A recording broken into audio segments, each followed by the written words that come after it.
Dheeraj SK తక్కువ మాట్లాడంటే నేను ఎక్కువ మాట్లాడదాం అనుకునే రోజు థ్యాంక్స్ చెప్పాను కదా సార్. ఇద్దరు తినేసారు టైము.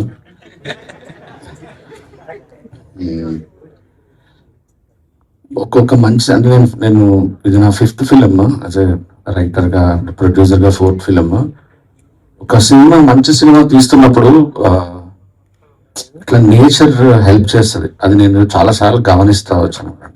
అంటే ఏదో ఒక రకంగా ఆగిపోతుంది, ఏదో ఒక రకంగా ఇంక ఇది జరగదు అనుకున్నప్పుడల్లా నేచర్ ఈ సినిమా మంచిది రావాలి అని ఒకళ్ళని పక్కన పెట్టి, లేకపోతే ఒక ఇన్సిడెంట్ ఏదో జరిగి మా టెక్నీషియన్, యాక్టరు, టీంలో ఒక మెయిన్ కీలకమైన నంబర్ అలా జరుగుతుంటది.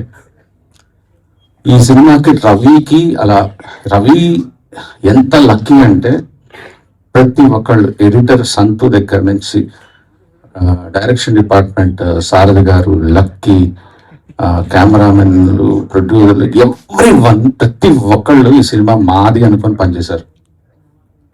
ఆఖరికి మణిశర్మ గారి టీమ్, విక్కీ అండ్ మణిశర్మ వాళ్ళ అబ్బాయి సాగర్, తర్వాత అభి, సిద్ధు, అందరూ ఈ సినిమా అర్ధరాత్రులు, రాత్రి 3-4 గంటల వరకు బ్యాక్గ్రౌండ్ స్కోర్ మీద మణిశర్మ గారు వర్క్ చేసి, మళ్ళీ పొద్దున్న 9 గంటల నుంచి కోరస్లు, లైవ్లు ఇట్లా మేము చేయటం, అట్లా అందరూ పరిగెత్తటం, వర్క్స్ ఎలాగైనా ఈ సినిమా ఆ డేట్కి రావాలి అని.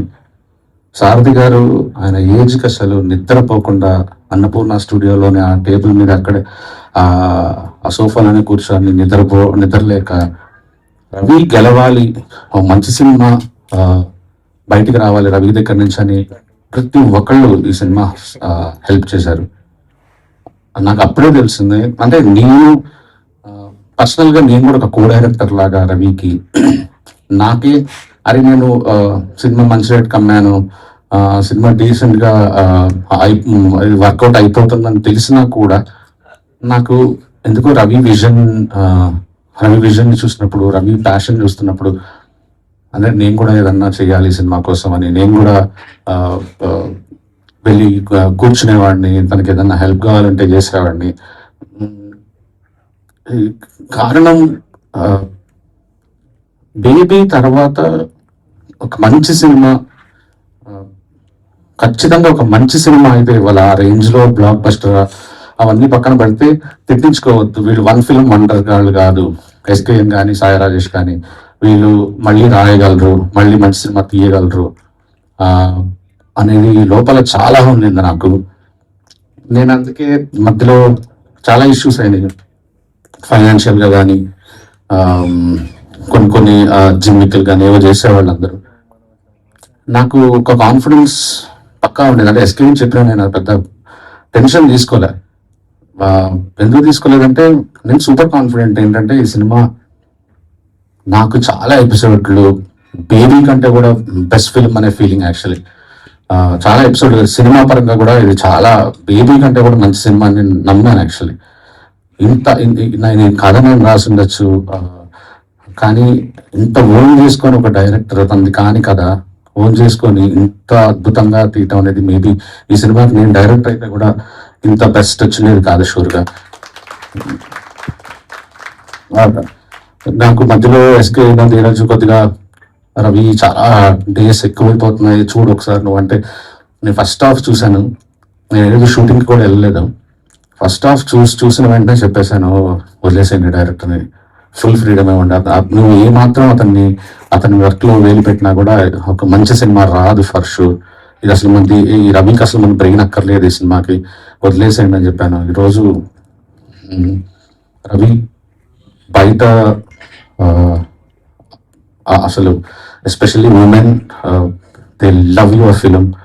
అండ్ నేను నీ సెన్సిబిలిటీస్కి నువ్వు చాలా పెద్ద డైరెక్టర్ అవుతారు రవి, నో డౌట్. ఎస్కేఎంతో మళ్ళీ చేస్తావో లేదా అది నీ పర్సనల్ విషయం.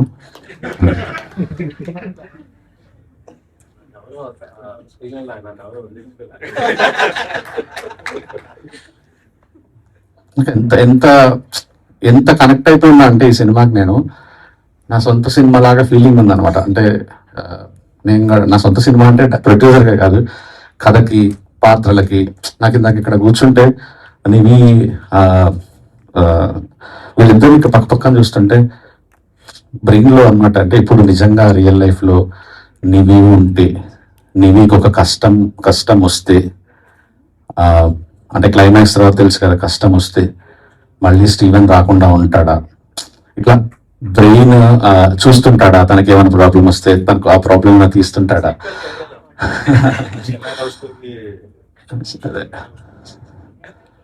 సో బ్రెయిన్ లో అంటే ఇద్దరు ఎంత ఎంత ప్రేమించేశానంటే ఇద్దరిని. నాకు గౌరీ అంటే మా వాళ్ళు ధీరజ్ ఎస్కేను అందరి స్టార్స్, ప్రతి స్టార్ కి కట్ చేయించడానికి ట్రై చేశారు అమ్మాయిలకి. ఆ అమ్మాయి ఫామ్ లోకి వచ్చింది, ఈ అమ్మాయికి వెళ్ళి కట్ చెప్పు, ఈ అమ్మాయి ఫామ్ లోకి వచ్చింది, ఈ అమ్మాయికి వెళ్ళి కట్ చెప్పు అని. నాకు అరే ఒక తెలుగు వచ్చిన అమ్మాయి అయితే కరెక్ట్గా మనం నీట్గా ఎక్స్ప్లెయిన్ చేయొచ్చు, సినిమా మనం ప్రాపర్గా కన్విన్స్ చేయొచ్చు ఆ క్యారెక్టర్ని అని చెప్పి అనుకున్నాను. అందరూ రిజెక్ట్ చేసుకుంటూ వచ్చారు. మనసులో ఎంత సంతోషపడేవాడిని అంటే వాళ్ళు తీసుకొచ్చిన ప్రతి ఒక్కళ్ళు క్యాన్సిల్ చేస్తుంటే మాకొద్దు బాగాలేదు అంటే ఓకే డన్, హ్యాపీ అనుకున్నాను. అదే నేచర్. నాకు ముందు రోజు నైట్ నేను లవర్ అనే ఒక సినిమా చూశాను. అసలు ఈ అమ్మాయి కదరా అసలు అని అనిపించింది. ఒక్క రోజు కథ చెప్పిన వెంటనే చెక్ పట్టుకెళ్ళిపోయింది. కథ ఎలా ఉందో కూడా చెప్పలేదు. ఎంత కష్టపడిందంటే తను సెకండ్ హాఫ్ లో మీరు చూసుంటారు ఒక సీను. లిటరల్లీ నేను ఒక రోజు ఈ అమ్మాయి ప్రిపేర్ అవుతుందా లేదా అని క్యాబన్ లోకి వెళ్తే లైట్లన్నీ ఆఫ్ చేసుకొని ఒక సాడ్ బెల్ట్ లిటరల్లీ ఏడుస్తుంది కూర్చొని ఆ మూడ్ లో ఉండటానికి. నాకు భయం వేసింది, ఈ పిల్ల ఏంటి అసలు ఇంత ఇన్వాల్వ్ అయిపోయింది అని. Thank you Gauri. ఈరోజు నాకు చాలా చాలా తృప్తిగా ఉంది, నీకు ఇంత పేరు వస్తుందని ఫస్ట్ నుంచి చెప్పేవాడిని. నాకు హాస్పిటల్లో మదర్ సీన్ మీరు థ్యాంక్ యూ అండి, చాలా బాగా బ్యూటిఫుల్ చేశారండి అసలు. యాక్చువల్లీ తను ఒక డైలాగ్ చెప్తుంది తను, నేను ఎడిటింగ్లో ఎన్నిసార్లు రిపీట్, నాకు ఇప్పటికి కూడా ఆ ఒక షార్ట్ గురించి మళ్ళీ చూడాలనిపిస్తుంటుంది. మా డిఓపి గారు ఫెంటాస్టిక్గా తీశాడు. సినిమాకి ఏం కావాలి అసలు, కొన్ని సీన్లు చూస్తుంటే అట్లాగా చెక్కినట్టుగా ఒక క్లాసిక్ తీసినట్టుగా విజువల్స్ ఇచ్చారు. Thank you sir. అండ్ నాకు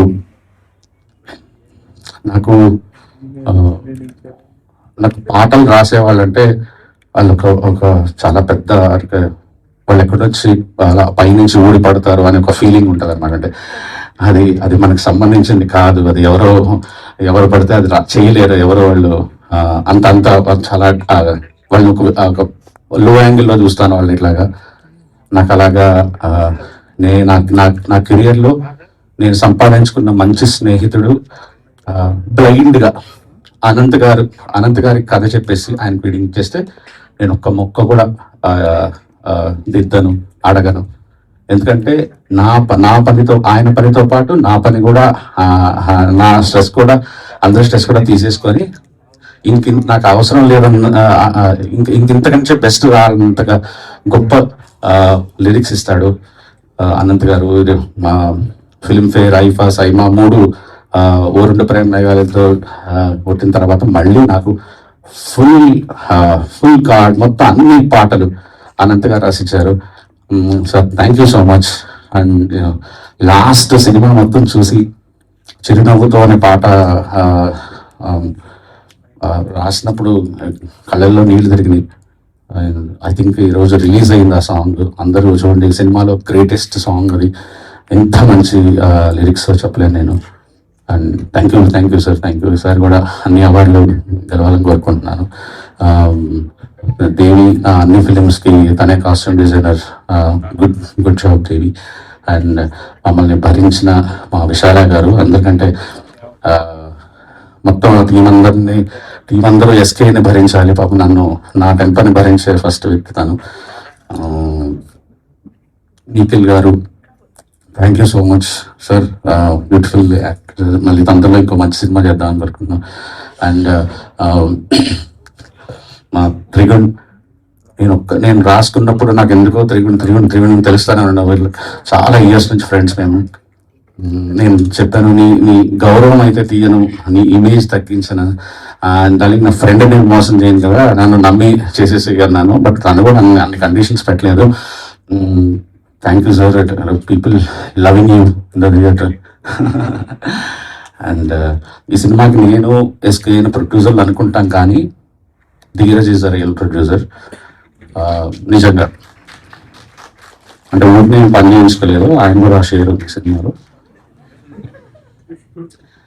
ఎందుకంటే ఈరోజు నేను ఎస్కేఎన్ అసలు అట్లా ఏం జరుగుతున్నా కూడా మాకు తెలియదు. ఎవ్రీథింగ్ డీల్ చేశాడు ధీరజ్. చాలా కష్టం సాయి రాజేష్ ఎస్కేఎన్ని భరించడం అనేది, ఎస్పెషల్లీ రిలీజ్ టైంలో.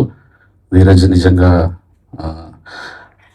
ఎస్కేఎన్తో పాటు నేను చెప్తాను, ధీరజ్ని సంపాదించుకోవడం నా అదృష్టం. ఒక ఫ్రెండ్ని ధీరజ్ నా ప్రతి ప్రాజెక్ట్లో ఉండాలని మనస్ఫూర్తిగా నేనే కోరుకుంటాను. ధీరజ్ కోరుకోనక్కర్లేదు, ఎందుకంటే నా నా నా నా పెయిన్ని, నా బాధ, నా స్ట్రెస్, ఎవ్రీథింగ్ ధీరజ్ తీరుస్తాడని నమ్మకం నాకుంది. అండ్ మా ఎస్కేఎన్ ఇద్దరికి అస్సలు సెట్ అవ్వదు, ఇద్దరు మైండ్ సెట్ వేరే, అసలు ఇద్దరు ఏ రకంగా సింక్ అవ్వము అసలు యాక్చువల్లీ. అలాంటిది ఇన్ని సంవత్సరాల నుంచి ట్రావెల్ అవుతున్నాము. రీజన్ ఒక్కటే, పిచ్చి సినిమా అంటే ఎస్కేఎన్కి. ఏదో డబ్బులు వస్తున్నాయి లోపల వేసుకుందాం అని ఉండదు. ఒక ₹1 వస్తే దాంట్లో మన శ్రవంతి గారు డ్రెస్సులు లాగా అవి తీసుకునే పేమెంట్ కంటే ఆవిడ కాస్ట్యూమ్స్ ఖర్చు ఎక్కువ ఉంటుంది. అట్లాగా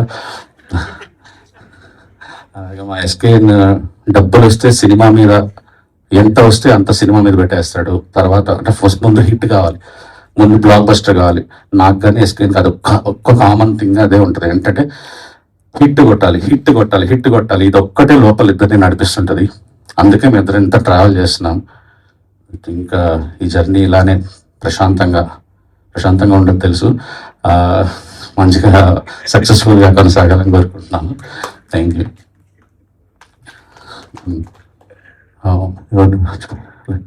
యా, కిరణ్ గారు, నేను ఈ సినిమాకి చాలా చాలా బుర్ర పెట్టలేదు పబ్లిసిటీ విషయంలో. ఫస్ట్ టైం యూజువల్గా నేను అన్నింటిలో పబ్లిసిటీలో వేలు పెడుతుంటా. ఈ సినిమాకి నేను ఏది ఆలోచించలేదు, జస్ట్ నా పని ఏవో వర్క్ చేయించుకోవడం తప్ప. కారణం మీరే, ఎందుకంటే ఈ సినిమాని మీరు ఎంత ప్రేమించారంటే, మీరు ఒక ప్రొడ్యూసర్ అయ్యారు, మీరు ఒక డైరెక్టర్ అయ్యారు, మీరు ఈ సినిమా కొట్టాలని మీరే కష్టపడ్డారు. ఎవ్రీథింగ్ నిజం చెప్పాలంటే, మేము తిరుపతికి వెళ్ళినప్పుడు కానీ, తర్వాత ఎక్కడికి వెళ్ళినా ఆయన ఈ సినిమా నాది అనుకున్నారు, ఆయనే ముందుకు తీసుకెళ్లారు. ఈరోజు ఈ సినిమాకి వన్ ఆఫ్ ద ప్రొడ్యూసర్ అనొచ్చు, వన్ ఆఫ్ ద డైరెక్టర్ అనొచ్చు, వన్ ఆఫ్ ద రైటర్ అనొచ్చు, వన్ ఆఫ్ ద అన్నీ అనొచ్చు. ఎందుకంటే మేమేమి పెద్ద ఇండస్ట్రీలో పెద్ద పేరున్న ప్రొడ్యూసర్స్ ఏం కాదు. బేబీ అనే ఒక ఫిలిం తీసుకొని అక్కడికి వెళ్ళాము. ఏ రోజు మమ్మల్ని వీ హ్యావ్ ఫైనాన్షియల్ ఇష్యూస్ మధ్యలో మమ్మల్ని ఏ రోజు డబ్బులు ఎక్కడ ఎప్పుడు ఏంటి, ఈ రోజు కూడా ప్రౌడ్ చెప్తున్నాం. ఈ రోజు కూడా ఆయనకి బ్యాలెన్స్ పెట్టే సినిమా రిలీజ్ చేసాం. ఐ థింక్ ఈరోజు డబ్బింగ్లో కూడా అడుగుపెట్టారు చాలామంది. థ్యాంక్ యూ అన్న, ఐ లవ్ యూ. అంటే ఈ సినిమా ఒక తృప్తి ఉంది, మీకు ఒక మంచి సినిమా ఇచ్చాము, మీ కెరియర్లో బిగ్గెస్ట్ బ్లాక్ బస్టర్ ఇచ్చాము అనేది. ఎంత కష్టపడ్డారంటే, నైట్ మేము అనుకున్న డేట్లన్నీ మెస్అప్ అయిపోయి ఆయన వేరేదేదో కమిట్ అయి ఉంటే పొద్దున 5 వరకు అక్కడ ఊరవుతారు, అక్కడ దాదాపు 70 కిలోమీటర్స్ దూరంలో అక్కడ పనిచేసి కార్లో నిద్రపోయి పొద్దున మళ్ళీ 6 o'clock ఇంకో ఫిల్మ్ జాయిన్ అయ్యేవాడు. మళ్ళీ అక్కడ ముగించేసి మళ్ళీ కార్లో ఒక గంట పడుకొని మళ్ళీ షూటింగ్ జాయిన్ అయ్యాడు. అంటే 24 hours ఆన్ ద క్లాక్ పనిచేస్తారు ఈ సినిమాతో. No one will do. అంటే అసలు ఎందుకు ఇవ్వాలి వీళ్ళకి తెలియాలి. ఇంకొన్ని రోజులు నేను డైరెక్ట్లీ ఇప్పుడు తెలిసి వస్తుందని అనుకోలేదు ఆయన.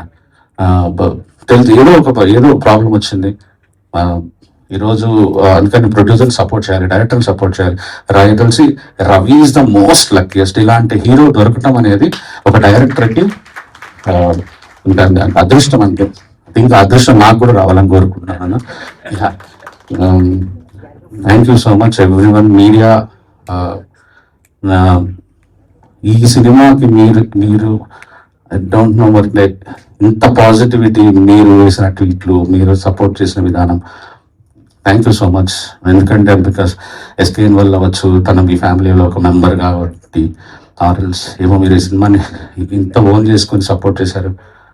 Love you everyone. Thank you so much.